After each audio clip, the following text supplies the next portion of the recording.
Hello, it's time to have another question and answer session on this virtual gala day at the Romney Hythe and Dymchurch Railway. And with me this half hour is Andy Hunt, who's one of the controllers here at the RHDR.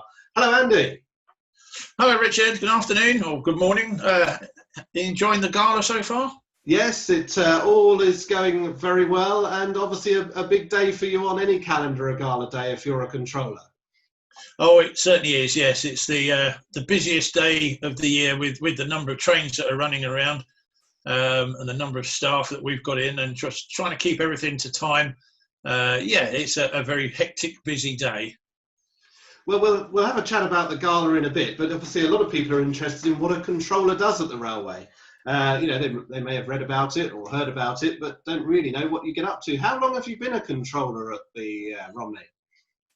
I've been here for, I think it's my 15th year now, so a lot of trains have passed by my window in the office every day. I have probably the best office on the railway where I can look out of the window and watch the trains all the time. So yeah, about 15 years now. And obviously nobody has just one role. You do lots of other things at the railway as well. Oh yes, I'm one of the, I'm a Romney signalman, a Hythe signalman, Dymchurch signalman. I can do the tablet and ticket. I can dispatch trains. I can drive a diesel. They won't let me loose on a steam engine, but they let me loose on the diesel from time to time. And I help Ian and Michelle with the assessments and observations when staff are ready to progress up through the ranks. And I guess you also do the PA announcements, and you've been known to do a bit of singing at Christmas yourself. Yes, you can't beat a good carol on the tannoy at Christmas, just to sort of gee the staff up as well as the customers. But yes, that has been known to sing a few little songs on the tannoy every now and then. So what does a normal day look like for a controller? I guess you start early and finish late. Yeah, not quite as early as some people. Obviously, the firelighters in before I am, and possibly the first driver turn, depending on what time they start. But I'm normally here an hour before the first trains depart, and I will sort of fire up my laptop, make sure the GPS screen's working, check my emails to make sure that there's nobody sent an email in to say they're not coming, check the mobile phone, make sure there's no messages on there.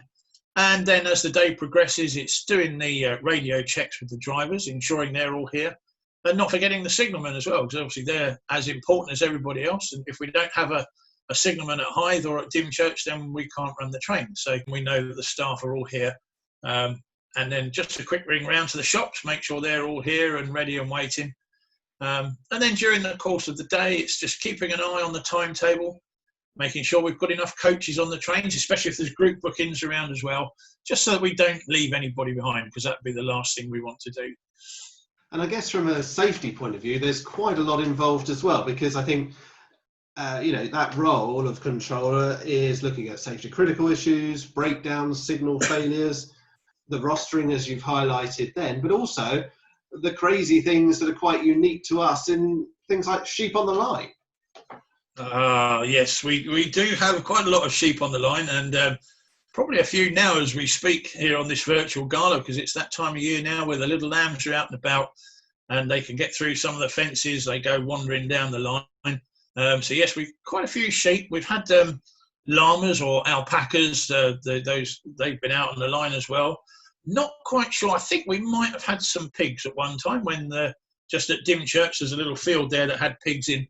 But last year we had a persistent sheep, let's call it that. I think the drivers nicknamed him Super Sheep because he was out every day on the line in all sorts of places. And one of the drivers actually spotted him leaping the fence. I think it was quite a Fosbury flop, but it sort of nearly ended up like that. So yeah, good old Super Sheep. We've not seen him yet this year, but I'm sure he'll be out and about. Do you have a problem with people coming across the track as well, or walking the track? Yes, occasionally there's people, especially out on the single line more than the double track section. So between here and Dungeness, they walk their dogs quite close to the track, which can be a bit frustrating sometimes. There's plenty of space for them to walk the dogs, but they choose to do it right up the track. So yeah, we have to keep an eye on that. And also we have the farmers crossing. We've got a lot of occupation crossing. and the farmers have to ring us up and check that there's no trains in the area before it's safe for them to open the gates and cross the track, which this time of year is not quite so bad. But when we get to harvest time, you're almost at the stage where the controller needs a secretary just to answer the phone all day, because we can have anything up to 20, 30 phone calls a day from the farmers crossing the track. So yeah, it can get quite busy.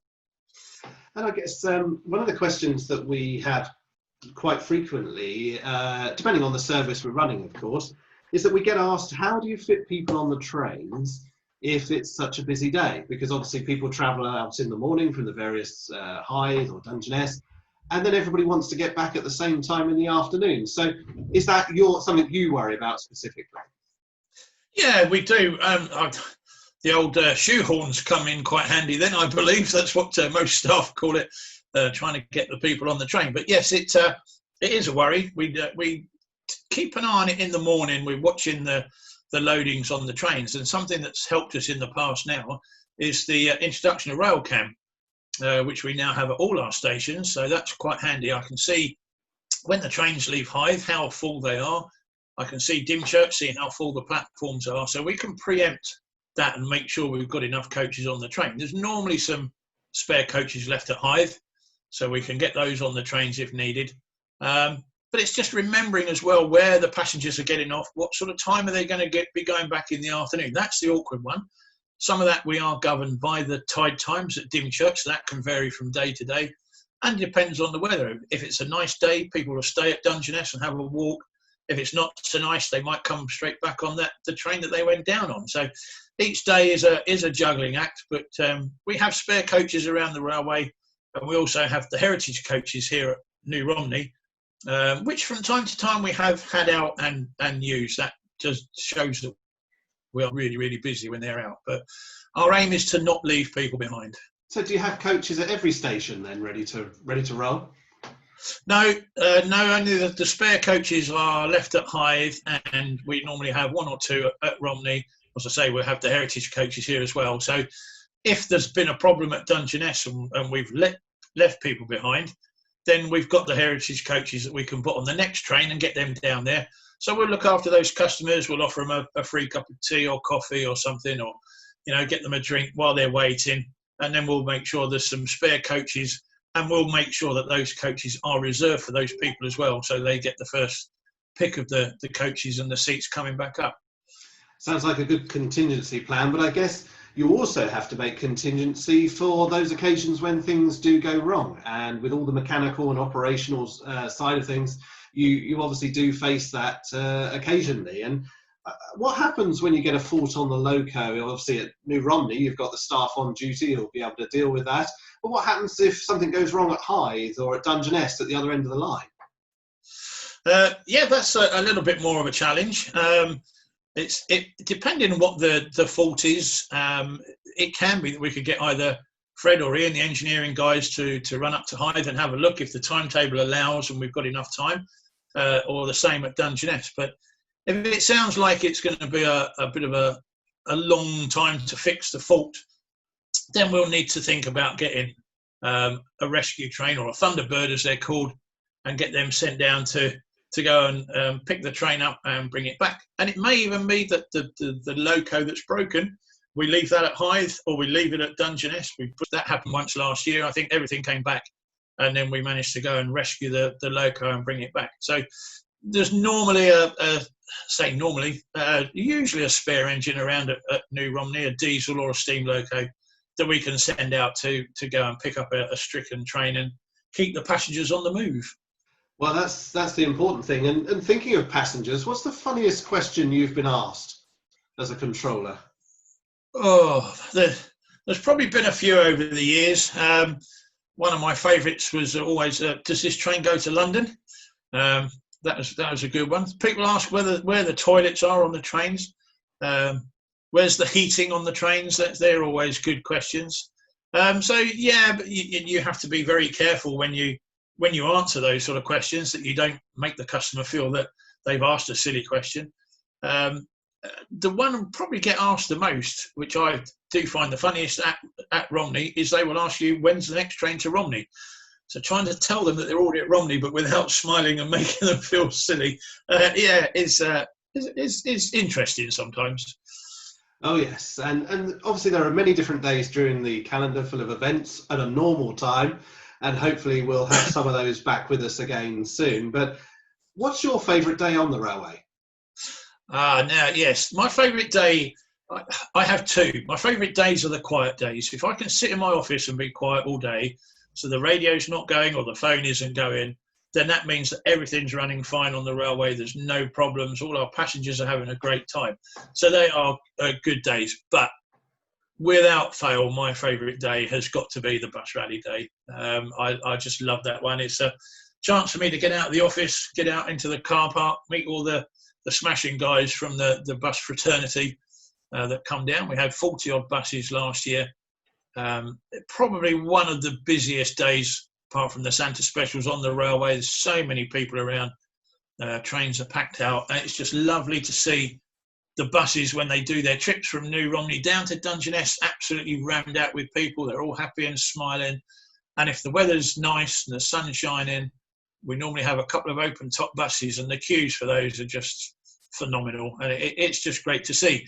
And the other good thing with the bus rally is the bus drivers certainly do enjoy their full English breakfast. So the cafe staff work miracles on those days. And I think we've actually taken some record takings in the cafe, because those bus people certainly know how to eat. But yeah, great. Well, of course, if anybody wants to order a virtual lunch, we have fish and chips virtually available from Dungeness End of the Line restaurant today on the online shop. So I'm sure we'll be virtually tucking into those in just a little bit. Andy, you've talked earlier about the Gala day, and obviously it is a busy day on the railway and one of our biggest days of the year. Talk me through the sort of things that you do to prepare, and then on the day, what you actually get up to. On a Gala day, obviously, there's a lot more going on preparation-wise than actually on the day. The preparation starts weeks in advance. Obviously, we're trying to get the timetables done. There's normally a few versions of those come out before we get the right ones. And then it's getting the rostering done, making sure we've got enough people, because we try and double up on the signal boxes to make life a bit easier. I need as many drivers as I can get, so rostering, it takes a little while to get that sorted out. Making sure we've got the drivers for the turns, making sure we've got pilotmen that can go with visiting engines. And then when we do have a visiting engine, we need to do what we call gauging trials. So we take them all around the railway, make sure they fit under the bridges. Nothing would be worse than a first train of the day and they can't get under a bridge. So this is all done before the event, and making sure they can fit down the platforms. I then have to organise all the coaching stock and the shunting of the coaches, which is normally done on the Friday after we finish normal service. We get the coaches all ready, in position, ready for the Saturday morning. Probably more shunting Saturday night into Sunday. And then again, making sure we've got enough coaches for the Monday morning service, because we don't have Monday off. We're all back in on the Monday. So making sure we've got enough coaches for that as well. So plenty going on in preparation. We coal all the locos. We get them all watered up. They're all nice and clean and shiny. That's all done on the Friday, ready for the Saturday and the Sunday. And I tend not to sleep too much on the few days leading up to the Gala, because just trying to remember everything we've done. But certainly by the Sunday night, I'm ready for bed. Yes, well, it does sound like it's a day full of activity for you, and certainly keeps on your toes. I guess today has been slightly different, because you can sit back and be more reflective and just watch the action go by. Yes, I must admit I'm enjoying this Gala immensely, because I've had very little preparation to do for it, and I've enjoyed my full English breakfast this morning, and I might even have a little crafty drink this afternoon while watching some of the videos, which obviously I wouldn't be able to do if I was at work. Being a safety critical, we can't do that. So I can actually, thoroughly enjoy this Gala, and hopefully I will have slept well last night, and I shall sleep well again tonight. Excellent. Well, you're going to hang around on Facebook for us if there are any more questions to come in. So thank you for joining us for our question and answer session now. And if you want to ask Andy any questions, do feel free to get in touch and post your questions on Facebook. And Andy or one of the team will get back to you with a reply. There's plenty more action coming up on this virtual gala today. Andy, see you later. Yeah, thanks very much, Richard, and enjoy the day, everybody. Thanks very much, and we'll see you soon.